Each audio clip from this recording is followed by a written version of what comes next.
Classroom of the elite year 3 volume 3 के spoilers आ चुके हैं एंड आयनो कोजी ने फिर से ही सबको आउटस्मार्ट कर दिया है। भले वो उसकी खुद की क्लास हो या फिर एनिमी क्लास हो, आयनो कोजी वर्सेस रुएन की फाइट होती है, आयनो कोजी वर्सेस हुरिकेता की भी फाइट होती है एंड आयनो कोजी एंड इचिनोजे की निजी संबंध और भी ज्यादा बढ़ रहा है। ये सारी चीजें हमें इस वॉल्यूम में देखने को मिलती है। बेसिकली हम फिर से देखने वाले हैं अनहेबिटेड आइलैंड स्पेशल एग्जाम को एंड अपने कोएन जी भाई साहब फिर से बहुत ज्यादा हंगामा करते हैं। अगर तुमने इसका पार्ट 1 ऑलरेडी देख के रखा है ना तो तुम डायरेक्ट इधर स्किप कर सकते हो, लेकिन इससे जो वीडियो की एंगेजमेंट वगैरह होती है ना वो बहुत ज्यादा कम हो जाती है। सो आई वुड अप्रिशिएट इट कि अगर तुम इस वाले वीडियो को पूरा देखो तो तुम्हें भी थोड़ा रिकैप मिल जाएगा। लेकिन now let's start with the video. तो लोग में हम देखते हैं अपनी हियोरी को जो कि बीच के ऊपर खड़ी हुई होती है एंड आयनो कोजी को याद कर रही होती है। वो एक दिन को याद करती है जब आयनो कोजी एंड वो साथ में थे एंड शाम हो रही थी। बेसिकली बहुत प्यारी शाम थी एंड यहाँ पे हियोरी एडमिट भी करती है कि आयनो कोजी मैं तुझे बहुत ज्यादा पसंद करती हूँ एंड मैं तुझे एक बार हराना भी चाहती थी, लेकिन अभी तो मैं हार चुकी हूँ, इसकी वजह से मैं कुछ नहीं कर सकती। एंड वो सॉरी भी बोलती है आयनो कोजी को, रुएन को, कि मैं अपने पूरे पोटेंशियल से नहीं लड़ पाई, उसके लिए सॉरी। एंड यही कहती है कि आयनो कोजी तेरे लिए जो मेरी फीलिंग्स है वो कभी चेंज नहीं होने वाली। उसके बाद एक्चुअली चैप्टर स्टार्ट होता है एंड स्टार्ट ही होता है शिप से, जहां पे आयनो कोजी एंड हाशिमोतो कैफे के अंदर बैठे हुए होते हैं एंड ये जा रहे हैं एक आइलैंड पे। ये आइलैंड वही वाला आइलैंड है जहां पे सेकंड ईयर के एग्जाम हुई थी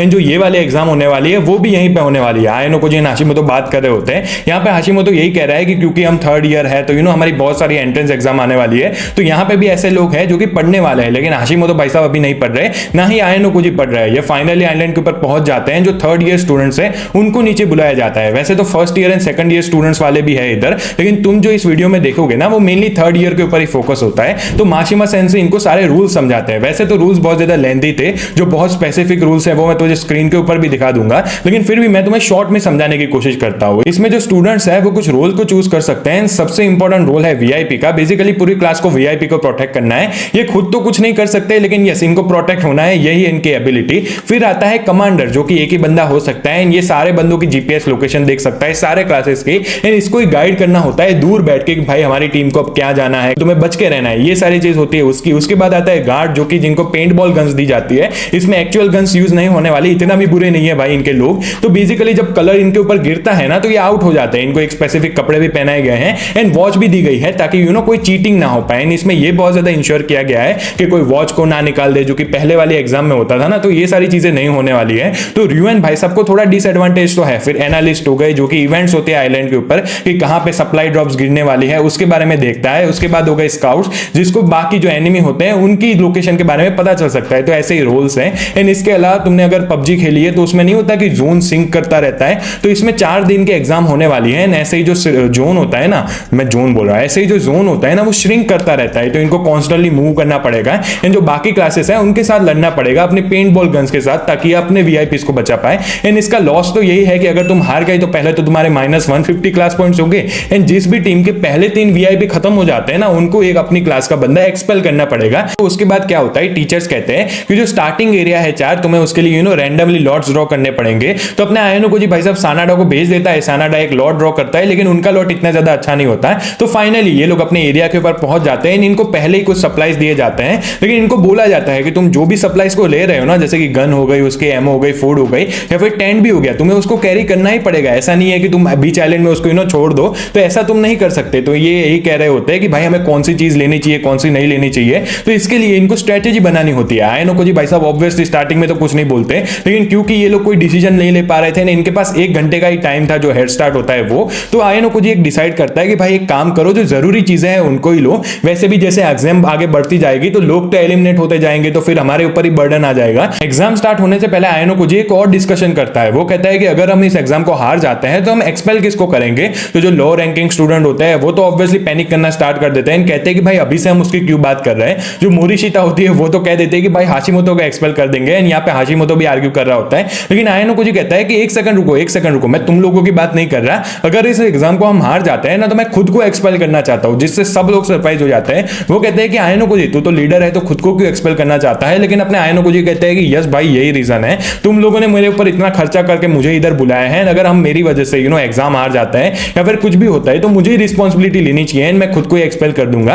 एंड आयनो कोजी यहाँ पे स्मार्ट भी होता है, उसको पता है कि अगर वो खुद को नॉमिनेट करेगा तो जो दूसरे लोगों के ऊपर स्ट्रेस होता है वो और कम हो जाएगा। इसके बाद आती है बारी रोल्स असाइन करने की, भाई कौन सा रोल किसको मिलेगा। यहाँ पे ऑब्वियसली जो कमांडर वाला रोल था वो सबसे इंपॉर्टेंट था, क्योंकि उसको ही सारी स्ट्रेटेजी देखनी थी एंड कहां है क्या जजमेंट लेना है वो उसको ऊपर ही डिपेंडेंट था। तो सब लोग यही कहते हैं कि आयनो कोजी तू इतना ज्यादा स्मार्ट है, हमारा लीडर ही है, तो तुझे ही कमांडर बन जाना चाहिए। एंड आयानोकोजी काइंड ऑफ अग्री तो करता है क्योंकि उसको ये पता था कि अगर कोई बेवकूफ कमांडर बन गया तो हम पूरी गेम को ही हार जाएंगे। लेकिन हाशिमोतो यहाँ पे आर्ग्यू करता है, वो कहता है कि हमारे पास जो फिजिकली टैलेंटेड स्टूडेंट्स होते हैं ना वो बहुत ज्यादा कम है। जो क्लास ए वाले पहले के बच्चे थे उनको बस एकेडमिक्स से आता है, तो लोग इतने ज्यादा फिजिकली स्ट्रांग नहीं है। तो वो कहते हैं कि देख हाशिमोतो, कीतो, आयानोकोजी, ये तीन ही ऐसे बंदे हैं जो कि फिजिकली बहुत ज्यादा स्ट्रांग है। एंड अगर हम आयानोकोजी को बिठा देंगे हेडक्वार्टर में तो हमारे लिए बहुत ज्यादा मुश्किल हो जाएगी। एंड आयानोकोजी भी इससे एग्री करता है। वो कहता है कि भाई मुझे दूर एक कमरे में बैठे हुए ये जो कमांड्स एंड ऑर्डर्स होता है वो देना इतना ज्यादा अच्छा नहीं लगता है। क्या फायदा मेरे ऑर्डर्स का जब बच्चे हैं वो उसको फॉलो ही ना कर पाए। तो आयानोकोजी यही कहता है कि हाशिमोतो तो सही कह रहा है, मैं खुद को गार्ड की तरह ही असाइन करूंगा। एंड ये लोग क्या करेंगे कि कुछ वीआईपी को भी असाइन कर देते हैं, तो जो कमांडर होता है ना उससे बात करने के लिए वीआईपी के थ्रू कर सकते हैं। तो आयानोकोजी ऑब्वियसली ऑर्डर तो उसको भी दे सकता है। अभी बारी आती है कमांडर की कि हम कमांडर किसको बनाए। वो पहले तो मोरिशिता को नॉमिनेट करता है लेकिन मोरिशिता खुद ही मना कर देती है कि नहीं भाई मुझे कमांडर नहीं बनना है। फिर आते हैं अपने शिमाजाकी भाई साहब जो कि खुद कहते हैं कि भाई मैं फिजिकली इतना ज्यादा अच्छा नहीं हूं तो मुझे कमांडर बना दे। आयानोकोजी थोड़ा स्केप्टिकल तो होता है, उसको पता है कि भाई शिमाजाकी स्मार्ट बंदा है लेकिन वो बुक ही स्मार्ट है। बेसिकली उसको पढ़ाई में ज्यादा इंटरेस्ट है, उसको ये नहीं पता था कि ये सारी रिस्पॉन्सिबिलिटी हैंडल कर पाएगा। लेकिन क्योंकि कोई और बंदा नहीं था तो वो कहता है कि ठीक है शिमाजाकी तू ही बन जा। अभी इसके बाद होती है बाकी रोल्स की बारी, तो तुम्हें स्क्रीन के ऊपर दिख रहा होगा कि बाकी रोल्स किसको मिले। फाइनली एग्जाम स्टार्ट होती है। आयानोकोजी यही डिसाइड करता है कि हम G8 एरिया की तरफ मूव करेंगे। बेसिकली नॉर्थ की तरफ ये जा रहे होते हैं। इनकी प्रॉब्लम यही होती है कि इनकी एक साइड थी होरिकिता, दूसरी साइड थी र्यूएन की क्लास, तो ये काइंड ऑफ सैंडविच हो चुके थे। अपने शिमाजाकी भाई साहब एक और इंफॉर्मेशन देते हैं, जो सारे कमांडर्स थे उनको एक अलग ही एरिया में ले जाया गया था एंड उनको अलग रूम दिए गए थे। तो शिमाजाकी ने बाकी कमांडर्स को भी देखा तो हमें और कमांडर्स पता चलते हैं, जैसे कि होरिकिता की क्लास से मासुशिता को चूज किया जाता है, र्यूएन ने कानेडा को चूज किया था, इचिनोजे खुद भी एक कमांडर बन चुकी है। तो ये सारे थे कमांडर्स, इनको और ज्यादा इंफॉर्मेशन मिलती है। यहाँ पे सारे लोग ऑब्वियसली नॉर्थ की तरफ ही जा रहे होते हैं, बस जो इचिनोजे की क्लास होती है ना वो ईस्ट की तरफ जा रही होती है। ऐसा लग रहा था कि उनको ये जो फाइट वगैरह होती है उसको अवॉइड करना था। अभी यहाँ पे क्या होता है, आयानोकोजी एंड होरिकिता की क्लास काइंड ऑफ क्लोज थी, तो अगर आयानोकोजी की क्लास स्पीड अप करते खुद को तो होरिकिता भी खुद को स्पीड अप करती, तो ऐसे टेंशन बढ़ रहा था। तो आयानोकोजी यही कहता है कि एक काम करो, अभी के लिए हम रुक जाते हैं, होरिकिता की क्लास को थोड़ा आगे जाने दो, तब तक हम थोड़ी स्ट्रेटेजी मीटिंग कर लेते हैं। यहाँ पे सब लोग भी यही कह रहे होते हैं। उसके बाद इचिनोजे की क्लास हो गई, होरिकिता की क्लास हो गई या फिर र्यूएन की क्लास हो गई, वो भी एक टाइम पे रुकी जाते हैं, सारी चीजें देख रहे होते हैं। आयानोकोजी एक फॉर्मेशन भी बनाता है, वो कहता है कि सबसे आगे रखो शिराइशी को, बीच में रखो ताकेमोतो को, लास्ट में रखो निशिकावा को। जो सारे गार्ड्स हो गए या फिर दूसरे रोल के बंदे हो गए वो उनको इन सारे लोगों को प्रोटेक्ट करना है। वो एक और जीनियस बात कहता है, वो कहता है कि जो अपनी गन्स है, जो गार्ड्स लोग है ना, वो अपनी गन्स बार बार वीआईपी के साथ रोटेट करते रहो ताकि अगर कोई दूसरा बंदा इनको देख भी ले तो उनको ये ना पता चले कि इन सब में से वीआईपी कौन है। आयानोकोजी अपनी रूल बुक को भी पढ़ता है जहां पे उसको और ज्यादा पेनल्टीज के बारे में पता चलता है। उसके अलावा शिमाजाकी इनको एक रिपोर्ट देता है कि होरिकिता की क्लास का एक बंदा कहीं और ही जा रहा है। बेसिकली शिमाजाकी ये तो देख सकता था कि डॉट्स कहां पे है, लेकिन वो ये नहीं देख सकता था कि कौन सा बंदा है वो। तो इसकी वजह से ये लोग सारे बहुत वरीड होते हैं। वैसे तो आयानोकोजी को आइडिया था कि ये कोएंजी ही होगा, लेकिन फिर भी ये अपनी एबिलिटी को यूज कर लेते हैं। इनको पता चल जाता है कि कोएंजी है, वो उसको मार्क भी कर लेते हैं। ये लोग वैसे तो थोड़े वरीड होते हैं क्योंकि सेकंड यूनियन में कोएंजी ने अकेले ही फर्स्ट प्लेस ले ली थी, लेकिन आयानोकोजी इनको दिलासा दिलाता है कि देख भाई कोएंजी अकेला हम सबको नहीं मार सकता है। एंड ऐसा लग रहा है कि वो ज्यादा सीरियस नहीं ले रहा है इस एग्जाम को, इसकी वजह से अकेला जा रहा है। लेकिन वो जो स्पीड पे चल रहा होता है ना, सब लोग सरप्राइज हो जाते हैं कि एक बंदा इतनी स्पीड पे कैसे जा सकता है। क्योंकि सब लोग रुक गए होते हैं तो आयानोकोजी भी इस मौके का फायदा उठाता है, अपनी गन को पकड़ता है, सब लोगों को गन चलाना सिखा रहा होता है। बेसिकली उनको वही समझा रहा होता है कि गन में कौन से कंपोनेंट होते हैं, हमें क्या करना चाहिए गन से। एंड यहाँ पे तभी कीतो आता है उसके पास एंड यही कहता है कि आयानोकोजी तू सीरियस तो है ना, मतलब तुझे फर्स्ट प्लेस ही लेनी है ना। लेकिन आयानोकोजी इसका ठीक से जवाब नहीं देता है, लेकिन वो कहता है कि ठीक है भाई एक अच्छी अपॉर्चुनिटी है। वो सारे क्लासमेट्स को बुलाता है, यही कहता है कि सुनो भाई साहब इस एग्जाम में हमें सेकंड प्लेस लेनी है, फर्स्ट प्लेस नहीं लेनी है। तो सब लोग सरप्राइज हो जाते हैं। वो कहता है कि हाँ भाई अगर हम सेकंड प्लेस ले लेते हैं तो हमें 100 क्लास पॉइंट्स तो मिलेंगे, लेकिन हमें एम तो फर्स्ट के लिए करना पड़ेगा ना। लेकिन आयानोकोजी कहता है कि नहीं नहीं मैं ऐसे नहीं कह रहा हूं, हमें फर्स्ट प्लेस इचिनोजे की क्लास को देनी पड़ेगी, जिससे सब लोग शॉक्ड हो जाते हैं। वैसे तो इनका इचिनोजे के साथ अलायंस पहले से है, लेकिन ऑब्वियसली सारे क्लासमेट्स को ये पता नहीं था। हाशिमोतो को ये पता होता है तो वो बीच में इंटरवीन करता है एंड आयानोकोजी को यही कहता है कि भाई ये ठीक टाइम नहीं है ये सारी बात करने का। लेकिन आयानोकोजी फिर भी कंटिन्यू करता है। वो कहता है कि हमने इचिनोजे के साथ अलायंस बनाया है एंड अगर तुम्हारी क्लास को फर्स्ट पोजीशन पे जाना है इतना जल्दी तो तुम्हें थोड़े अलायंस तो बनाने पड़ेंगे, क्योंकि होरिकिता की क्लास एंड र्यूएन की क्लास तो हमारे साथ जुड़ने नहीं वाली है। अगर इचिनोजे की क्लास उन लोगों के साथ जुड़ गई तो हमारे लिए बहुत ज्यादा प्रॉब्लम हो जाएगी। फिर भी जो स्टूडेंट्स होते हैं वो आर्ग्यू कर रहे होते हैं एंड सब लोग यही कह रहे होते हैं कि अगर हाशिमोतो इतनी जल्दी मान गया तो हम लोग नहीं मानने वाले, क्योंकि वो बंदा तो ट्रेटर है ना। तो बेसिकली आयानोकोजी को भी पता चल जाता है कि ठीक है भाई ये ठीक टाइम नहीं था ये वाली बात करने का। लेकिन तभी यहाँ पे एक बहुत बड़ी प्रॉब्लम हो जाती है, इनके ऊपर एक सरप्राइज अटैक हो जाता है एंड सब लोग इनके ऊपर गोलियां बरसाने लगते हैं। वो एम भी नहीं कर रहे होते ठीक से एंड तुरंत मशीन गन जैसे चल रही होती है ना इनके ऊपर चलने लगती है। सारे लोग बहुत ज्यादा सरप्राइज हो जाते हैं ऐसे दूर भागने लगते हैं। आयनो कोजी कमांड लेता है, इन सबको यही कहता है कि भाई अपनी बैग पैक हो गई, उन सारी चीजों को लो, जल्दी से हम फॉरेस्ट की तरफ भागते हैं। वो कीतो हो गया, इन कुछ और लड़के हो गए, उनको पीछे रहता है, कहता है कि भाई हमें प्रोटेक्ट करो ताकि ये लोग हमारे से कैचअप ना कर पाए। लेकिन ऐसा सरप्राइज अटैक कर कौन सकता है, क्योंकि थोड़े टाइम पहले जब इन्होंने जीपीएस को देखा तब तो सब ठीक था। ये वाला अटैक किया था रियूएन की क्लास ने, लेकिन कैसे? तो जो कमांडर होते हैं उनके पास एक एबिलिटी होती है जीपीएस जाम करने की, जिससे जो अपनी क्लास का जीपीएस होते हैं उसको एक जगह पे स्टेट कर सकते हैं ताकि दूसरे बंदों को ना दिखे कि वो कहां जा रहे हैं। एंड शिमाजाकी ने जब जीपीएस को देखा होगा तो उसको यही लगा होगा कि शायद से ये लोग एक जगह पे रुके हैं। उसने बहुत ज्यादा क्लोजली इस वाली बात को नहीं देखा, इसकी वजह से रियूएन की क्लास ने ये सरप्राइज अटैक मारा। एंड आयनो कोजी की क्लास के 15 बच्चे चले जाते हैं, एक वीआईपी भी घूम जाता है।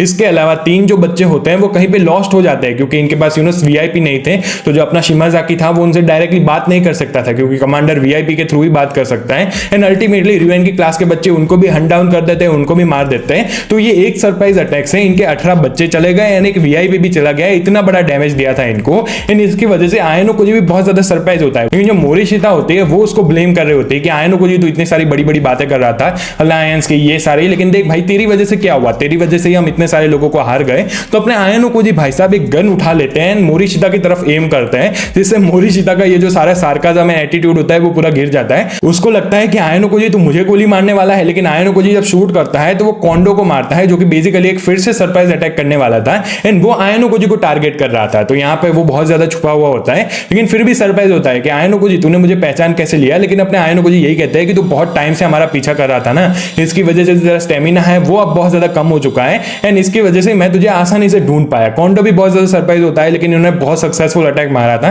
तो ये बहुत ज्यादा खुश भी होता है। कोंडो उधर से एलिमिनेट होकर चला जाता है। हम चले जाते हैं 30 मिनट पहले, एंड हम देख रहे होते हैं इचिनोजे का पर्सपेक्टिव। अभी जो कमांडर्स थे वो एक दूसरे से बात नहीं कर सकते थे, एंड इचिनोजे अपने हेडक्वार्टर में बैठी हुई होती है, वो जीपीएस को एनालाइज कर रहे होते हैं। एंड उसको लगता है सारी चीजें ठीक है, वो हेडक्वार्टर में थोड़ा घूम रहे होते हैं। इनके जो रूम होता है वो बहुत दूर दूर है, तो वो पहले तो कनाडा को देखती है, बहुत ज्यादा सरप्राइज भी हो जाते हैं कि कनाडा कब से बात कर रहा है अपने वीआईपी से, एंड बहुत ज्यादा कॉन्फिडेंटली लग रहा है, क्योंकि एक दूसरे से बात नहीं कर सकते थे। तो कनाडा जब उसको देखता है तो उसको ऐसे नॉड करता है, एंड फिर इचिनोजे उधर से चली जाती है। लेकिन जब वो वापस से जीपीएस को देखती है ना, तो उसको रियलाइज होता है कि जो रियूएन की क्लास है वो वही कोऑर्डिनेट्स के ऊपर है जहां पे वो पहले थी। जैसे मैंने कहा कि अगर वो एक्चुअली में उधर ही खड़े हुए होते तो थोड़ा तो मूव करते, लेकिन ऐसा बिल्कुल नहीं था। तो उसको लगता है कि ओ भाई ये तो आयनोजी की क्लास को अटैक करने वाला है, तो वो तुरंत जाती है जहां पे शिमाजाकी बैठा हुआ होता है, उधर दूर जाके खड़ी हो जाती है, ताकि अगर शिमाजाकी उसकी तरफ देखे तो वो थोड़ा सिग्नल दे पाए उसको। लेकिन शिमाजाकी उसकी तरफ देखता भी नहीं है, जब उसको देखता है तो 1 सेकंड के लिए ऐसे देखता है, एंड फिर से जीपीएस की तरफ चला जाता है। तो इचिनोजे को पता चल जाता है कि अभी बहुत ज्यादा बुरा होने वाला है इनके साथ। एंड वो जब जाती है तो फिर वो कुछ तो कर नहीं सकते थे, तो वो अपनी क्लास का जो लीडर होता है वीआईपी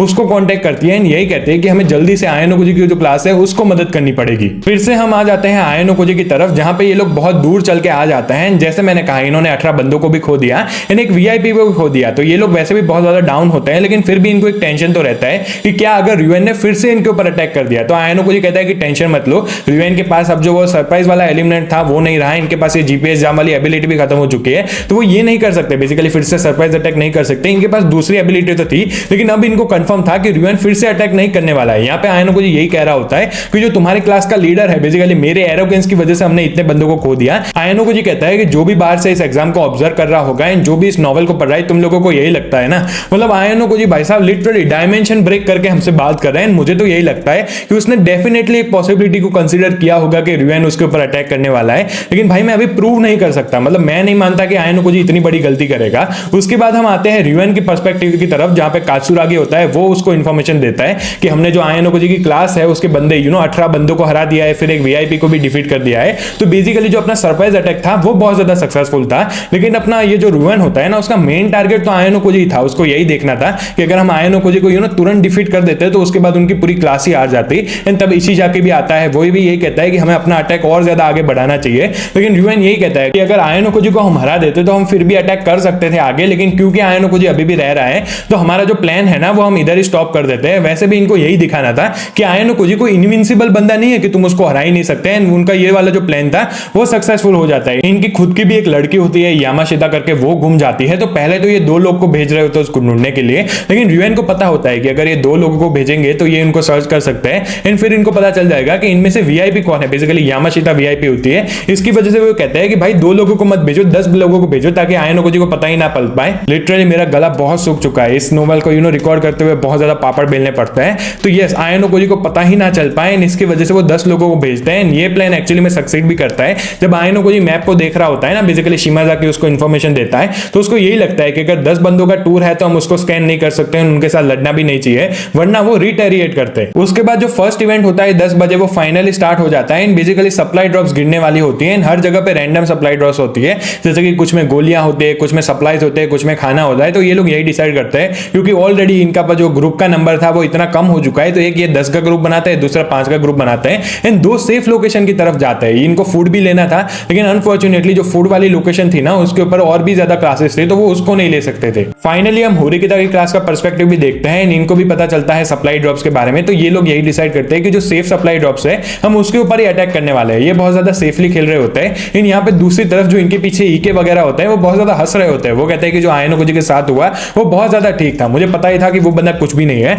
मतलब इनको क्या पता कि अगर आयनो कोजी नहीं होता ना तो ईके वगैरह पहले ही एक्सपेल हो गए थे, फिर भी ये लोग उसका मजाक उड़ा रहे होते हैं। दूसरी तरफ जो होरिकिता होती है, हिराता होता है, सूडो होते हैं, ये लोग बहुत ज्यादा सरप्राइज होते हैं। उनको यही लगता है कि भाई र्यूएन ने क्या अटैक मारा है। ये लोग ये भी एक्सेप्ट करते हैं कि अगर हमारे ऊपर र्यूएन अटैक मारता ना तो हमारे भी इतने बंदे शायद से एलिमिनेट हो जाते, क्योंकि बहुत तगड़ा अटैक था उसका। क्योंकि वो फिर भी बहुत ज्यादा सरप्राइज होते हैं कि क्या आयनो कोजी को इस अटैक की पॉसिबिलिटी के बारे में पता नहीं चला, मतलब उसको ऐसी भनक भी नहीं लगी। क्योंकि जैसे मैंने कहा, र्यूएन नहीं कह रहा था कि हमें आयनो कोजी की ऐसी इनविंसिबल इमेज कोई तोड़ना है कि सबको यही लगता है कि ओ भाई आयनो कोजी तो भगवान है, उसको कोई हरा नहीं सकता। तो र्यूएन का एक गोल भी ये था एंड यहाँ पे ये उसका गोल काम भी कर रहा है, क्योंकि होरिकिता वगैरह को यही लगता है कि भाई हम तो ये मान रहे थे कि आयनो कोजी नेक्स्ट ही लेवल के ऊपर है, उसको कोई हरा नहीं सकता, लेकिन र्यूएन ने एक्चुअली में बहुत अच्छा प्रूव कर दिया है। यहाँ पे एक बात तो बहुत अच्छी होती है इनके लिए, क्योंकि जो अभी होरिकिता की क्लास है, निचिनोजी की क्लास है, वो टॉप के ऊपर चल रही है, ये बहुत ज्यादा सेफली चल रहे हैं, जबकि ये जो आयनो कोजी की क्लास है वो सबसे बॉटम के ऊपर है, इनके बहुत ज्यादा बंदे चले गए हैं। जो र्यूएन की क्लास है उन्होंने भी 2-3 बंदों को लूज कर दिया है, तो इनकी पोजीशन अभी बहुत ज्यादा अच्छी है। उसके बाद हम फिर से आ जाते हैं आयनो कोजी के पर्सपेक्टिव के ऊपर, जहां पे ये लोग 2 सप्लाई ड्रॉप्स को लूट लेते हैं, लेकिन जो लूट होती है वो बहुत ज्यादा कम होती है।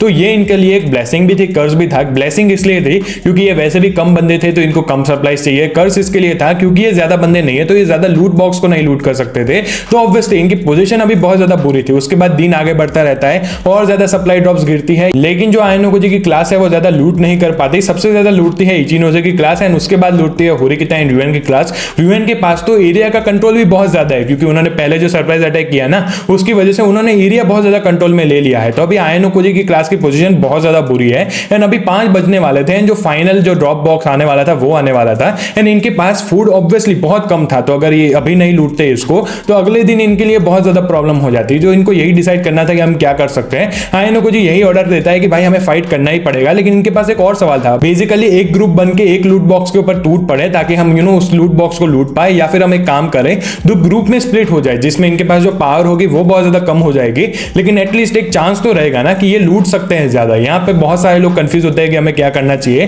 लेकिन आयनो कोजी भाई साहब आंसर देते हैं कि हमें 2 लूट बॉक्स को लूटना पड़ेगा तभी हम सस्टेन कर सकते हैं। लेकिन वो ये कहता है कि भाई टेंशन मत लो, तुम जो 17 बंदे हो ना, तुमको एक ग्रुप बनाना है एंड आयनो कोजी अकेला जाने वाला है एक लूट बॉक्स को लूटने के लिए। मतलब आयनो कोजी भाई साहब तो अलग ही लेवल पे है, इसका कॉन्फिडेंस भाई साहब देख के मजा आ जाता है। ऑब्वियसली सारे लोग सरप्राइज होते हैं एंड कहते हैं कि भाई क्या बोल रहा है तू अकेले कैसे चांस स्टैंड करेगा। लेकिन आयनो कोजी कहता है कि देखो भाई हमारे पास टाइम कम है एंड हमें लूट करना पड़ेगा, तो तुम जल्दी यहां से निकलो, यही है मेरा ऑर्डर। एंड वो उनको ये भी कहता है कि अगर तुम जाओ, तुम्हारे सामने र्यूएन या फिर कोई भी और क्लास आ जाए एंड उनके पास 10 से ज्यादा बंदे हो ना ग्रुप में, तो तुरंत उधर से रिट्रीट कर देना, क्योंकि हम और बंदों को नहीं खो सकते। तो उसके बाद वही होता है, ये लोग 2 ग्रुप में स्प्लिट हो जाते हैं। वैसे तो आयनो कोजी को तुम ग्रुप नहीं कह सकते, लेकिन फिर भी ठीक है। एंड तुम्हें पता है सबसे ज्यादा सरप्राइजिंग बात क्या है? आयनो कोजी एक्चुअली में जो फूड ड्रॉप के लिए गया था वो उसको लेके आता है, लेकिन जो हाशिमोतो का ग्रुप होता है ना, बेसिकली 17 बंदे, वो उधर से रिट्रीट करके आ जाते हैं, क्योंकि र्यूएन का ग्रुप ऑब्वियसली 20-30 बंदे थे, इसकी वजह से उनको वापस आना पड़ा। मतलब तुम सोचो भाई आयनो कोजी क्या ही कर रहा है। लेकिन इनको जो लूट मिली वो बहुत ज्यादा कम थी, इनको फूड तो मिला लेकिन बहुत ज्यादा कम था। तो ये जो फूड होता है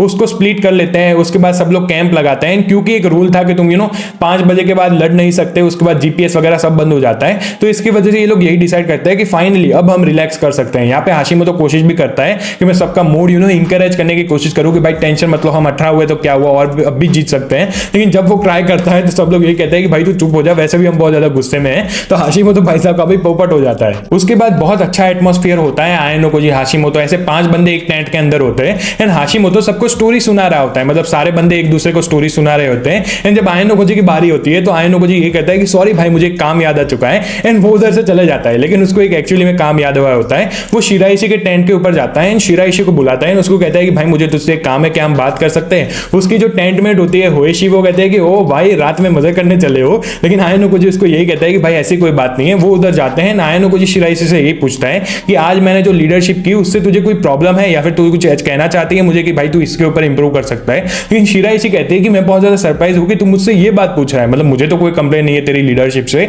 एंड मैं तो ऊपर से तुझे सपोर्ट कर रही हूँ पूरा, जिससे आयनो को जी बहुत ज्यादा सरप्राइज हो जाता है। लेकिन वो फिर भी उससे कुछ नहीं कहता है, वो शिराइशी को छोड़ देता है अपने टेंट के ऊपर एंड अपनी होइशी कहती है कि क्या तुम लोग इतनी जल्दी खत्म हो गए, मतलब आयनो को जी के स्टेमिना के ऊपर उसने कमेंट किया है। लेकिन आयनो को जी जब जा रहा होता है ना जोक्स साइड बात करे, तो वो बहुत ज्यादा सोच में पड़ जाता है। उसको लगता है कि हाशिमोतो हो गया या फिर दूसरे क्लासमेट्स हो गए, ये सारे लोग उसको 2 महीने से ही जानते हैं, सब लोग उसके ऊपर डाउट कर रहे थे। हाशिमोतो भी उसके ऊपर डाउट कर रहा था। बेसिकली उनको टेंशन तो होता ही है ना कि हम सिर्फ 18 बंदे बच्चे हैं, कैसे जीतेंगे इस एग्जाम को। लेकिन शिराइशी को बिल्कुल भी टेंशन नहीं है उसके ऊपर, वो इतना भरोसा करती है आयनो को जी के ऊपर एंड इसकी वजह से आयनो को जी बहुत ज्यादा सरप्राइज हो जाता है कि शिराइशी को मेरे ऊपर इतना ज्यादा ट्रस्ट कैसे हो सकता है। हम आ जाते हैं रिवेन की पर्सपेक्टिव के ऊपर, जहां पे सुबह हुई होती है एंड रिवेन भाई साहब अभी ही उठे हुए होते हैं, लेकिन वो बहुत ज्यादा कंफ्यूज होता है कि मुझे अटैक किसको करना चाहिए अगला। यहाँ पे आयनो को जी की क्लास अभी बहुत ज्यादा वीक है, तो उसके दिमाग में तो यही चल रहा होता है कि मैं आयनो को जी की क्लास को ही खत्म कर दूं। लेकिन तभी उधर कासुरागी आ जाता है एंड उसको वही समझाता है कि ऐसा जरूरी नहीं है कि हमको अटैक ही करना है, हम डिफेंस भी कर सकते हैं, क्योंकि इनके जो बंदे हैं ना वो फिजिकली बहुत ज्यादा एडवांस है। बेसिकली इनकी जो स्ट्रेंथ है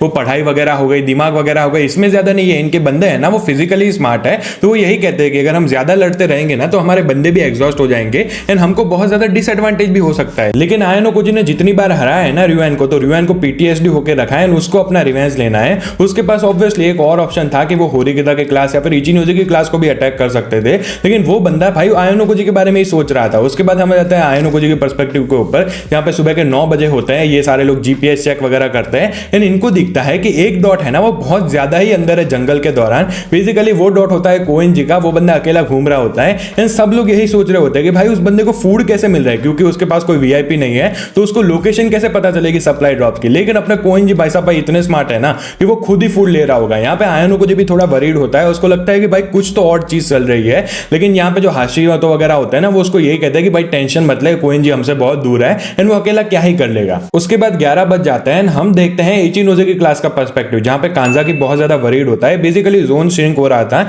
एंड इनको पता था कि ऐसे ही अगर जोन श्रिंक होता रहा तो एक टाइम ऐसा आएगा जहां पे जोन इतना ज्यादा श्रिंक हो जाएगा कि जो सारी क्लास है उनको आपस में लड़ना ही पड़ेगा एंड इसकी वजह से ये बहुत ज्यादा वरीड होता है, क्योंकि इनकी स्ट्रेटेजी तो यही थी कि हम दूर रहते हैं, जो सप्लाईज होते हैं ना उसको कलेक्ट करते हैं एंड भाई ऐसे ही डिफेंसली खेलते हैं। लेकिन तभी इनको इचिनोजी का मैसेज आता है एंड उसका मैसेज यही होता है कि भाई तुम लोग टेंशन मत लेना, जो भी सारी चीज है ना वो मैं अपने साइड से संभाल लूंगी। एंड उसके बाद हम चले जाते हैं सप्लाई ड्रॉप्स की तरफ, जहां पे रिवेन का क्लास होता है वो 3 टीम्स बनाता है, उसमें से 2 टीम को भेजा जाता है इवेंट्स के जो सप्लाई होते हैं उसको लूट करने के लिए एंड जो मेन टीम होती है ना उसको आयनो को जी की क्लास के ऊपर लगाया हुआ होता है, ताकि जो आयनो को जी क्लास है वो एडवांस ना कर पाए। एंड यहाँ पे जो इवेंट को लूट कर रहे होते हैं उसमें से एक टीम थी कोमिया की, जिसके साथ एक वीआईपी भी था एंड यहाँ पे इनको पता था कि जो कोइन जी है ना वो इधर आसपास ही है। बेसिकली उन दोनों के जो रास्ते होते हैं वो कोलाइड हो रहे थे। यहाँ पे ये लोग कमांडर से कांटेक्ट करने की कोशिश करते हैं, लेकिन क्योंकि कोई और एक बंदा उससे बात कर रहा था तो ये उससे कांटेक्ट नहीं कर पा रहे थे एंड इसकी वजह से थोड़ी प्रॉब्लम हो रही थी। लेकिन अपना कोमिया भाई साहब बहुत ज्यादा मजे में लेते हैं इस वाली बात को। वो उसको यही कहता है कि अच्छा कोइन जी इधर है, वो अकेला बंदा हमको क्या ही करेगा। ऐसे जंगल में गोलियां शूट कर रहा होता है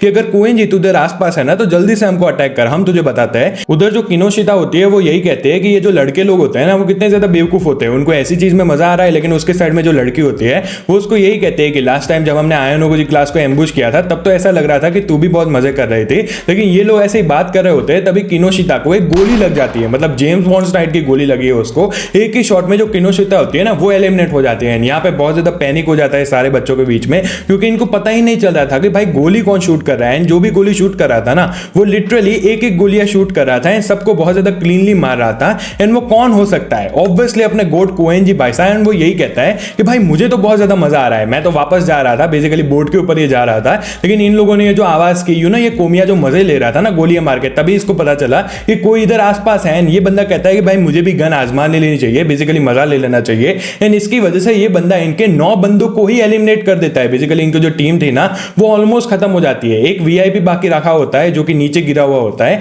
एंड यहाँ पे वो उसको यही कहता है कि भाई ठीक है चल मैं तुझे छोड़ देता हूँ एंड मैं तुझे जाने देता हूँ। वो कहती है कि भाई तू अब मेरे रास्ते में बीच में मत आना, मेरे को डिस्टर्ब मत करना, मैं तो वापस से जा रहा हूँ बोट के ऊपर। एंड ऐसे ही चला जाता है। बेसिकली जो इनका वीआईपी होता है ना उसको ही छोड़ देता है एंड जो सारे गार्ड्स होता है उनको एलिमिनेट कर देता है। मतलब कोएन जी भाई साहब तो अलग ही लेवल के ऊपर है। हम चले जाते हैं 30 मिनट पहले, जहां पे हम आयनो जी की क्लास का पर्सपेक्टिव देखते हैं। ये लोग भी बहुत ज्यादा वरीड होते हैं कि हमें जोन के बारे में क्या करना चाहिए। आयनो जी यही कहता है कि हमें कभी ना कभी तो लड़ना ही है, तो हमें लड़ना चाहिए सप्लाईज के लिए। एंड ये लोग यही करते हैं, ये चले जाते हैं G11 एरिया की तरफ जहां पे आयनोकुजी सबको लेके जा रहा होता है, लेकिन फिर कहता है कि 5 मिनट के लिए रुक जाओ। फिर से कहता है कि भाई 5 मिनट के लिए और रुक जाओ। बेसिकली ये 10 मिनट का होल्ड करते हैं। एंड जैसे ही इनको एक आवाज आती है ना, ये सारे लोग ही फायर करना स्टार्ट कर देते हैं, लेकिन इनको कुछ दिख नहीं रहा होता। बेसिकली इनको पता नहीं था कि एनिमीज कहां है, लेकिन ऐसे ही अंधाधुंध फायर कर रहे थे। जो पहली एनिमेशन होती है वो आयनोकुजी की क्लास से ही होती है। उसके बाद ये लोग एक रुएन की क्लास के बंदे को भी मार देते हैं, लेकिन अल्टीमेटली 6 लोग मर जाते हैं आयनोकुजी की साइड की तरफ। एंड यहाँ पे जो मोरिशिता वगैरह होते हैं ना, वो भी मर जाती है। बेसिकली वो यामामुरा को प्रोटेक्ट कर रही होती है, लेकिन ऐसा ही लग रहा था कि उसको वापस से बोट के ऊपर जाना था।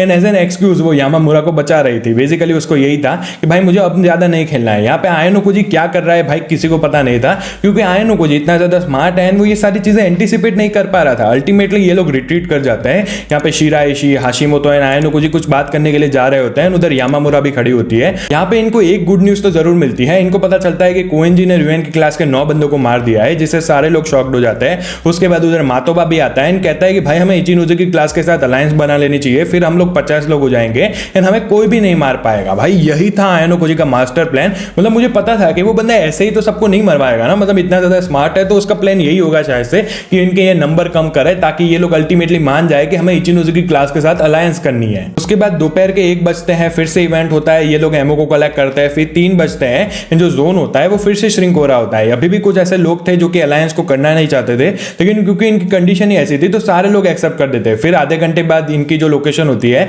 वो इचिनोजे की क्लास की लोकेशन से बहुत ज्यादा क्लोज थी, तो आयनोकुजी एंड हाशिमोतो अपनी गन वगैरह रख देते हैं एंड उनसे मिलने जाते हैं। उधर ही कांजाकी होता है एंड बाकी सारे गार्ड्स को लेकर वो खड़ा होता है गन लेके एंड उनको यही कह रहा होता है कि तुम लोग इधर क्यों आ रहे हो। इनकी भी बहुत लंबी कन्वर्सेशन होती है, लेकिन अल्टीमेटली क्या होता है कि इचिनोजे ने ऑलरेडी बोल के रखा था कांजाकी को कि ये सारे लोग आएंगे तो तुम उनको मारना मत एंड उनसे बात करना। उसके बाद हम इचिनोजे का पर्सपेक्टिव भी देखते हैं, जहां पे उसको पता था कि अगर इनका अलायंस हुआ तो ये टोटल में 50 बंदे बन जाएंगे एंड फिर जो रुएन एंड होरिकिता की क्लास होगी उनको आपस में फाइट करनी पड़ेगी, ताकि इन दोनों में से एक क्लास को सेकंड प्लेस मिल पाए एंड इसकी वजह से इनको बहुत ज्यादा एडवांटेज है। उसके बाद क्या होता है कि ये लोग मान जाते हैं अलायंस के लिए एंड यहाँ पे आयनोकुजी को ही कांजाकी कहता है कि भाई तू ही लीडर बन जा। उसके बाद हम आ जाते हैं रुएन की पर्सपेक्टिव के ऊपर। उसको भी पता चल जाता है क्योंकि class C and class D की जो लोकेशन थी वो ऑलमोस्ट सेम जगह पे थी, तो इनको पता चल जाता है कि शायद से इन्होंने अलायंस बना लिया है। इसके अलावा जो कोएंजी भाई साहब है उसने इतने सारे लोगों को मारा ना, उसके बाद उसने खुद ही विड्रू कर दिया एंड अब वो गेम के बाहर जा चुका है। अभी ये बहुत ज्यादा कंफ्यूज होता है कि हमको क्या करना चाहिए, क्या इनको होरिकिता की क्लास के साथ अलायंस बनाना चाहिए, लेकिन ऐसा नहीं हो सकता, फाइट तो होगी।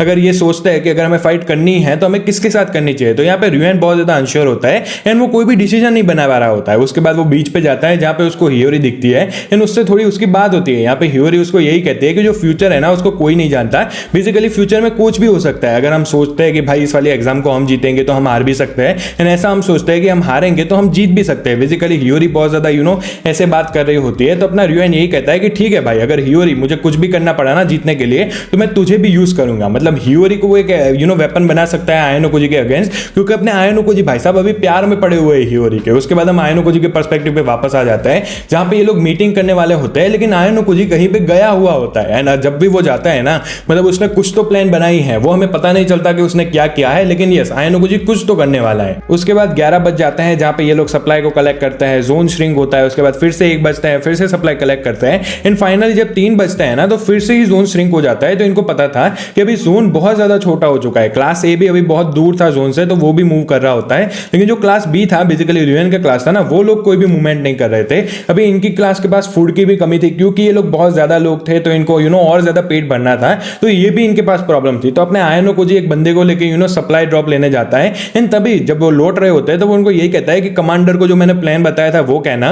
बेसिकली वो यही प्लान होता है कि ये लोग जो आयनोकुजी का जीपीएस है ना उसको जैम कर देंगे एंड वो ये भी कहता है कि रात को मैं कैंप में वापस नहीं आऊंगा, तो ये बहुत ही कुछ बड़ी चीज करने वाला है। उसके बाद हम होरिकिता के पर्सपेक्टिव पे आ जाते हैं। ये भी बहुत ज्यादा एंशियस होती है एंड इनको जोन के अंदर भी आना था, क्योंकि ये लोग बाहर थे तो ये लोग ऐसे ही सप्लाईज कलेक्ट कर रहे होते हैं एंड अल्टीमेटली जब जोन के अंदर आ जाता है तो ये लोग भी एक कैंप बिछा लेते हैं। यहाँ पे इनको कोएंजी के बारे में पता चल जाता है कि उसने इतने सारे बंदों को एलिमिनेट किया। अल्टीमेटली उसने विड्रॉ तो कर लिया, लेकिन फिर भी वो बहुत ज्यादा यूजफुल था। ऐसे ही शाम के 5:30 बज जाता है, ये के से बात करती है एंड यहाँ पे ये बहुत ज्यादा कंफ्यूज होती है कि आयनोकुजी की क्लास ने एंड इचिनोजे की क्लास ने इतनी जल्दी कैसे अलायंस बना लिया। पहले से ही उनकी बात हो रही होगी एंड तब जाके ये सारी चीजें फाइनलाइज हुई होगी।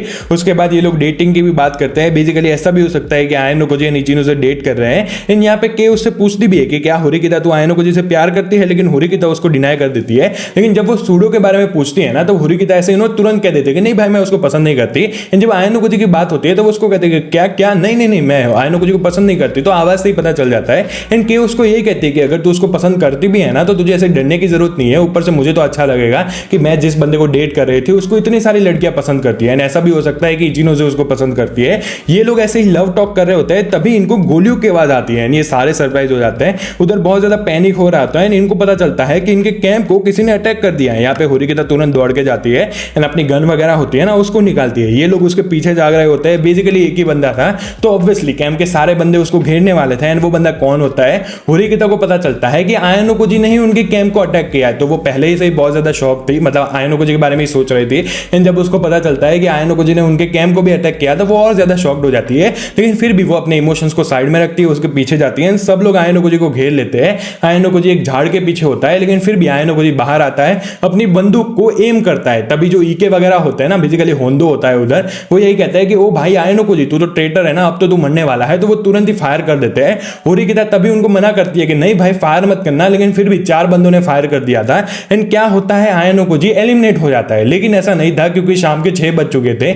इसका मतलब यही है कि 6 बजे के बाद तुम फायर नहीं कर सकते। तो जो 4 बंदों ने फायर किया था ना वो एलिमिनेट हो चुके हैं। आयनो कोजी भाई साहब बच चुके हैं। एंड टोटल ये आयनो कोजी ने 7 बंदे को एलिमिनेट कर दिया है। मतलब आयनो कोजी भाई साहब की स्ट्रेटेजी तो अलग ही लेवल पे थी। एंड इनका एक और रूल था कि 6 बजे के बाद तुम्हारी जहां पे लोकेशन होती है शाम को, अगले दिन तुम्हें वहीं से ही स्टार्ट करना होता है। तो अपने आयनो कोजी भाई साहब उधर ही कैंप बना लेते हैं, आराम से सो भी जाता है। मतलब आयनो कोजी भाई साहब की जो चैडनेस है ना अलग ही लेवल के ऊपर है। फाइनली एग्जाम का लास्ट दिन आता है। यहाँ पे होरिकिता बहुत ज्यादा फ्लस्टर्ड होती है कि अब उसको क्या करना चाहिए। जो होरिकिता की क्लास के बंदे होते हैं वो आयनो कोजी के अराउंड एक सर्कल बना लेते हैं। उसको यही कहते हैं कि बेटा अब तू कहां पे बच के जाएगा। लेकिन आयनो कोजी उनको जरा रूल याद दिलाता है। बेसिकली रूल यही होता है कि जब भी 9 बजते हैं ना तो जो पार्टिसिपेंट्स होते हैं उनको अपनी लास्ट लोकेशन के ऊपर ही होना पड़ता है। उनके पास एक पाथ होना चाहिए बेसिकली कहीं पे जाने के लिए। तो अगर ये उसको घेर लेते हैं तो ये एक रूल का वायलेशन होगा। तो ये सब लोग आयनो कोजी के पीछे चले जाते हैं। लेकिन जैसे ही 9 बजे बजते हैं ना 16 बंदे आयनो कोजी के पीछे होते हैं। लेकिन आयनो कोजी ऐसा भागता है जंगलों के बीच में कि कोई भी उसको पकड़ नहीं पाता। सूडो भी उसके पीछे भागने वाला होता है, लेकिन होरिकिता उसको पहले ही मना कर देते हैं कि भाई ऐसे जंगलों के बीच में तुम आयनो कोजी को कैचअप नहीं कर सकते। आयनो कोजी ऐसे ही बच जाता है। 10 बज जाते हैं। आयनो कोजी को पता था कि भाई अब उसके पीछे कोई नहीं है। एंड वो हाशिमोतो एंड ताकेमोतो से मिलता है। वो दोनों ही बहुत ज्यादा सरप्राइज होते हैं कि वाह भाई आयनो कोजी तूने क्या जबरदस्त अटैक मारा है होरिकिता की क्लास को। एंड इनको जोन्स के बारे में पता चल जाता है। बेसिकली उस दिन जो भी जोन श्रिंक होने वाले थे एक ही टाइम पे उनकी सारी लोकेशन पता चल जाती है। तो अभी इनका प्लान क्या होने वाला था इनको ये डिसाइड करना था। ऑब्वियसली अभी तो हमें प्लान के बारे में नहीं पता चलता, लेकिन फिर 12 बज जाता है। जो होरिकिता होती है वो ये नोटिस करते हैं कि क्लास सी बेसिकली आयनो कोजी की क्लास के एक बच्चे होते हैं ना, वो कहीं पे जा रहे होते हैं। 2 बच्चे होते हैं, उनमें से एक एलिमिनेट हो जाता है। वो दूसरे के ऊपर एनालाइज करते हैं कि ये कौन है, तो उनको पता चलता है कि वो है स्काउट। अभी यहाँ पे ये लोग बहुत ज्यादा कंफ्यूज थे कि ये दोनों उधर क्या कर रहे थे। एंड उसके बाद ये एक बात और नोटिस करते हैं कि जो क्लास बी है एंड क्लास सी डी है वो दोनों ही इनको सैंडविच कर रहे हैं। बेसिकली दोनों साइड से घूर रहे हैं। ऐसा हो सकता है कि उन दोनों के बीच में अलायंस हो रखा है। एंड ये सारे क्लास ए को एलिमिनेट करना चाहते हैं। यहाँ पे इनको क्या करना चाहिए था होरिकिता को समझ में नहीं आ रहा था, लेकिन होरिकिता बहुत ज्यादा काम डिसीजन लेती है। वो कहते हैं कि हमें क्लास बी को अटैक करना चाहिए क्योंकि उनके नंबर ऑलमोस्ट सेम है, तो उनके पास एक चांस भी है। वो क्लास बी को एलिमिनेट भी कर सकते हैं। एंड जैसे ही वो क्लास बी की तरफ बढ़ते हैं ना, वैसे ये तीनों class basically B and C D पीछे चले जाते हैं। हमें देखने को मिलता है रिवेन का पर्सपेक्टिव, जहां पे रिवेन अपने क्लास के बंदों को लेकर क्लास ए की तरफ जा रहा होता है। इन बेसिकली उसका प्लान यही होता है कि हम क्लास ए को अभी एलिमिनेट कर देते हैं, लेकिन अपनी जो होरिकिता होती है ना वो जीपीएस जाम को यूज कर देती है। इंस्टेंट उनके ही पीछे चली जाती है, फायर करना स्टार्ट कर देती है। रिवेन को ये बात पता ही नहीं चली है। जैसे ही उसको पता चली, ऑब्वियसली बहुत देरी हो चुकी थी, उसको ये भी पता था कि जो आयनो कोजी का अलायंस वाला क्लास है वो भी दूसरी तरफ से आ रहा था। ये लोग एक्चुअली में सैंडविच हो रहे थे एंड इनके और ज्यादा लोग एलिमिनेट हो सकते हैं। उधर जो इबुकी एंड निशिजाकी होते हैं उनको भी किसी ने सराउंड कर रखा होता है। इबुकी की तो भाई कोई पढ़ी नहीं है एग्जाम की, उसका तो एक ही गोल होता है कि भाई मुझे होरिकिता को एलिमिनेट करना है। एंड निशिजाकी यही कहता है कि भाई ठीक है तेरा ये गोल है, लेकिन मुझे यहाँ पे क्यों फंसा रही है। उसके अलावा हम सूडो को भी देखते हैं जो कि अकेले ही रिवेन की क्लास के 5 बंदों को एलिमिनेट कर देता है। लेकिन वो एक बात नोटिस करता है कि जो गार्ड है ना वो सूडो के ऊपर एम ही नहीं कर रहे। बेसिकली उनका टारगेट ये है ही नहीं, उल्टा वो सातों की तरफ एम कर रहे थे जो कि है उनके अपनी वीआईपी है। इसकी वजह से ही सूडो उसको बचा लेता है। एंड तुम देख सकते हो कितनी भाई स्ट्रांगली वो उसको बचाता है। तो भाई रिस्क तो अभी सूडो के अलग ही लेवल के ऊपर है, सारी बंदियां उसके पीछे पड़ने वाली है। लेकिन अपने सूडो भाई साहब को भी पता चल जाता है कि कुछ तो अभी भी ऑफ है। एंड उसको यही पता चलता है कि आयनो कोजी ने उसको अटैक किया था ना, शायद से तभी उसको पता चल गया होगा कि इनके वीआईपी कौन है। इसकी वजह से इनके जो सारे वीआईपी हैं उनके नाम इन सबको पता है, तो ऑब्वियसली उनको टारगेट करना अभी बहुत ज्यादा इजी हो चुका है। जब फाइट स्टार्ट होती है तो क्लास सी डी के जो बंदे होते हैं उनको भी गन शॉट्स की आवाज सुनाई देती है। उधर जो हाशिमोतो एंड मातोबा होता है वो कहते हैं कि इधर हम एडवांस कर सकते हैं। जो रिवेन की क्लास क्लास है उनको एलिमिनेट कर सकते हैं, लेकिन आयानोकुजी ने ये करने से मना बोला था। लेकिन ये सारी चीजें वो कर पाए ना, उससे पहले ही हिराता मातोबा को अटैक कर देता है एंड उसको एलिमिनेट कर देता है। हाशिमोतो भी बहुत ज्यादा सरप्राइज हो जाता है एंड हाशिमोतो वर्सेस हिराता की जो फाइट है वो ऑफिशियली स्टार्ट होने वाली है। मतलब इतनी सारी नॉवेल मैंने देखी है एंड ऐसा फर्स्ट टाइम हो रहा है जब अपने हिराता भाई साहब एक्चुअली में फाइट करने वाले हैं एक एग्जाम के दौरान। मतलब यूजुअली उसका रोल इतना इंपॉर्टेंट नहीं होता है एंड ये देख के मुझे बहुत ज्यादा मजा आया। अब ये लोग जंगलों के बीच में फाइट कर रहे थे एंड हिराता के पास एक एज थी, बेसिकली जो फिजिकल स्टैट्स होती है ना वो हिराता की ज्यादा थे, लेकिन ऐसा भी नहीं था कि हाशिमोतो उसको टच ही ना कर पाए। बेसिकली हाशिमोतो भी कीप अप कर सकता था एंड ये लोग ऐसे ही एक दूसरे के ऊपर गोलियां छोड़ रहे होते हैं, लेकिन बहुत सारी गोलियां मिस हो रही होती है। कुछ क्लोज कॉल होते हैं जहां पे हाशिमोतो ऑलमोस्ट एलिमिनेट होने वाला होता है, लेकिन अल्टीमेटली बच जाता है। अभी क्या होता है, हाशिमोतो कहता है कि भले ही मेरे पास फिजिकल एडवांटेज ना हो लेकिन मेरे पास साइकोलॉजिकल एडवांटेज है। वो उसको कहता है कि तू अगर चाहे तो हमारी क्लास में आ सकता है, आयानोकुजी तुझे एक्सेप्ट कर लेगा। ऐसी सारी बातों से वो हिराता का गार्ड डाउन करना चाहता था एंड देन उसको मारना चाहता था, लेकिन हिराता उसकी बातों को सुनता ही नहीं। अल्टीमेटली अपने जो हाशिमोतो भाई साहब एक पेड़ के पीछे छुप जाते हैं एंड उसको कहता है कि अगर तू चाहे ना तो आयानोकुजी तुझे सॉरी बोल देगा एंड देन तुझे एक्सेप्ट कर लेगा। एंड ये बात एक्चुअली में हिराता को थोड़ी लग जाती है, हिराता का गार्ड डाउन हो जाता है एंड तभी हाशिमोतो उसको गोली मारने के लिए जाता है, लेकिन उससे पहले ही हिराता उसको गोली मार देता है एंड उसको एलिमिनेट कर देता है। यहाँ पे हाशिमोतो के पास एक ऑप्शन था कि वो फोर्सफुली हिराता के जो गन है उसको ले एंड उसका ट्रिगर चला दे, उसके बाद जो रूल्स वायलेशन होते हैं वो होता है, हिराता एलिमिनेट हो सकता था। लेकिन हाशिमोतो को यही लगता है कि वो एक्चुअली में अच्छा बंदा है, ऑनर स्टूडेंट है, उसको इतना ज्यादा पुश नहीं करना चाहिए। हमें आयानोकुजी के मास्टर प्लान के बारे में पता चलता है। उसको पता था कि जोन श्रिंक होने वाला है एंड अल्टीमेटली सारी क्लास लड़ने वाली है, तो उसका प्लान सिंपल था कि क्या होगा कि जब फाइट होगी तो बहुत सारे लोग एलिमिनेट हो जाएंगे एंड तब हम क्या करेंगे, अपने जीपीएस जाम वगैरह का यूज करेंगे, अपने जो वीआईपी होते हैं उसको प्रोटेक्ट करेंगे, क्योंकि अल्टीमेटली इनको तो गेम ही जीतनी है ना, दूसरों को मारने के क्या फायदा है। यहाँ पे जो क्लास ए की पोजीशन होती है वो अब सबको पता चल जाती है, उनकी जो जीपीएस जाम वाली टेक्निक थी वो एक्सपायर हो जाती है एंड तभी इनके जो 2 वीआईपी होते हैं वो एक्सपायर हो जाते हैं। अभी यहाँ पे उनको वीआईपी के बारे में कैसे पता चला, तो जैसे मैंने पहले ही बोला, आयानोकुजी ने जब इनके कैंप को अटैक किया था उससे पहले वो उनके कैंप को ऑब्जर्व कर रहा था एंड यही देख रहा था कि भाई उनके कैंप में कौन वगैरह लोग हैं, किसको ज्यादा प्रोटेक्ट किया जा रहा है। एंड जब आयानोकुजी अटैक भी करता है ना तो वो देख रहा होता है कि बच्चे जो होते हैं वो किसको प्रोटेक्ट करने के लिए भाग रहे होते हैं एंड ऐसे ही उसको तीनों वीआईपी के नाम पता चल जाता है। अभी जो जीपीएस जाम वाली टेक्निक होती है वो इचिनोजे की क्लास के जो वीआईपी होते हैं ना उनके ऊपर यूज की जाती है। यहाँ पे फिर भी आयानोकुजी यही कहता है कि जो होरिकिता की क्लास है उन्होंने अच्छे डिसीजन लिया, अभी जो रिवाइन की क्लास है उनके पास एडवांटेज था, तो आयानोकुजी यही कहता है कि इस एडवांटेज को खत्म करने के लिए एंड भाई ये जो बाकी सारे बच्चे लोग हैं ना उनको मैं थोड़ा एडजस्ट करने के लिए जा रहा हूं। मतलब आयानोकुजी भाई साहब कुछ भी क्रेजी करने वाला है। थोड़ा टाइम स्किप होता है, हमें पता चलता है कि जो होरिकिता की क्लास है वो पूरी डिफीट हो चुकी है, बेसिकली उनके तीनों वीआईपी मर चुके हैं। अभी के टाइम में जो इचिनोजे की क्लास है वो टॉप के ऊपर है, जो आयानोकुजी एंड रिवाइन की क्लास है वो ऑलमोस्ट इक्वल है, क्योंकि जो इचिनोजे की क्लास है उनके पास 2 वीआईपी है, आयानोकुजी एंड रिवाइन के पास एक वीआईपी है। एंड अभी इनको पता था कि रिवाइन को आयानोकुजी की लोकेशन के बारे में पता है। अभी ये बहुत कम लोग बचे हैं, बेसिकली जो आयानोकुजी की क्लास है उनमें से 2 बंदे हैं, इचिनोजे की क्लास में टोटल 3 बंदे हैं एंड रिवाइन की क्लास में भी आई थिंक 3-4 बंदे ही बचे हुए होते हैं। एंड यहाँ पे जो रिवाइन है उसने ऑलरेडी आयानोकुजी का टैग होता है ना उसको मार्क करके रखा था कि ये जो जीपीएस का टैग है वो आयानोकुजी का था, तो इनको लोकेशन के बारे में तो पता ही था। एंड अभी गार्ड्स बहुत ज्यादा इंपॉर्टेंट थे, तो ये लोग बेसिकली क्या करते हैं, आयानोकुजी अपने साथ एक वीआईपी को लेकर जाता है, रिवाइन भी अपने साथ एक वीआईपी को लेकर जाता है एंड लोकेशन के ऊपर ये लोग मिलते हैं एंड यहाँ पे ये लोग फाइट ही करने वाले होते हैं। इन दोनों की साइड का जो वीआईपी होता है वो तुरंत ही भाग जाता है। यहाँ पे क्या होने वाला है, आयानोकुजी वर्सेस रिवाइन एंड इबुकी। यस, हमने एनिमे में भी देख के रखा था जब आयानोकुजी इन दोनों के साथ लड़ता है एंड फिर से ये फाइट होने वाली है। लेकिन यहाँ पे एक बहुत अलग चीज है, बेसिकली उस टाइम पे तो फिस्ट फाइट थी, ये लोग कुछ भी कर सकते थे, लेकिन यहाँ पे एक्चुअली में रिवाइन एंड इबुकी डिसएडवांटेज के ऊपर नहीं है, क्योंकि उनको आयानोकुजी को बस एक बार शूट करना है एंड आयानोकुजी को जो गन है ना उसमें गोलियां भी कम है, तो आयानोकुजी एक्चुअली में डिसएडवांटेज के ऊपर है। एंड ऐसे ही इनकी जो फाइट होती है वो स्टार्ट होती है, तो उसके ऊपर गन एम करके रखता है कि भाई आयानोकुजी अब तो तू हार चुका है। एंड ये हार जो बेसिकली आयानोकुजी की हार थी ना वो रिवाइन बिलीव ही नहीं कर पा रहा था, ये कोई भी नहीं था, ये बेसिकली आयानोकुजी मजाक कर रहा था उसके साथ एंड उसके दिमाग के साथ खेल रहा था। एंड ऐसे ही ये जो गेम होती है वो खत्म हो जाती है एंड हमें यही पता चलता है कि जो इचिनोजे की क्लास है वो टॉप के ऊपर आ चुकी है, फिर आती है अपने आयानोकुजी की क्लास, देन रिवाइन की क्लास एंड एंड में आती है होरिकिता की क्लास। लेकिन होरिकिता की क्लास के पास प्रोटेक्शन पॉइंट था तो होरिकिता उसको यूज कर देती है एंड कोई भी एक्सपेल नहीं होता है। अल्टीमेटली ये लोग शिप के ऊपर वापस चले जाते हैं, रिवाइन भाई साहब अपनी डिफीट को एडमिट कर लेते हैं एंड जो टीचर वगैरह होते हैं ना वो यही कहते हैं कि भाई शाबाश, तुमने बहुत ज्यादा अच्छा काम किया इस एग्जाम के दौरान। एंड जो रिजल्ट्स थे वो तो ऑब्वियसली इनको पता ही थे कि ये क्लास जीती है, ये क्लास हारी है, लेकिन अभी भी जो टीचर्स होते हैं वो रिजल्ट्स को अनाउंस नहीं करते, वो कहते हैं कि जो अनहैबिटेड आइलैंड स्पेशल एग्जाम की जो गेम थी ना वो खत्म हो चुकी है, अनहैबिटेड आइलैंड स्पेशल एग्जाम अब स्टार्ट होने वाली है। मतलब ये पढ़ते वक्त जो मेरा दिमाग फटा है ना, मतलब ये बंदे बेचारे 4 दिन से उधर मर रहे हैं, इनके पास कोई एनर्जी नहीं है, ये लोग कह रहे हैं कि अच्छा तो तुमने ये सारी चीजें की ना, वो तो बस गेम थी, अब जो एक्चुअल एग्जाम है वो स्टार्ट होने वाली है। मतलब अगर तुम्हें याद हो, अगर तुम्हें याद क्या हो, मैं तो कंबाइन नहीं करने वाला हूं, तो मैंने जैसे इंट्रो में बोला कि ये लोग ईयर 1 एंड 2 वाले जो स्टूडेंट्स होते हैं उनको इंक्लूड नहीं कर रहे हैं इस एग्जाम के दौरान। इसकी वजह से मुझे और लग रहा था, मुझे लगा कि भाई अगर ये लोग उनको इंक्लूड ही नहीं करने वाले तो मांगा, मतलब ये नाइट नॉवेल है उसके अंदर इनका मेंशन क्यों किया गया है, मतलब क्या सीन है। लेकिन फिर भी ये सारी चीजें होती है उसमें भूल जाते हैं।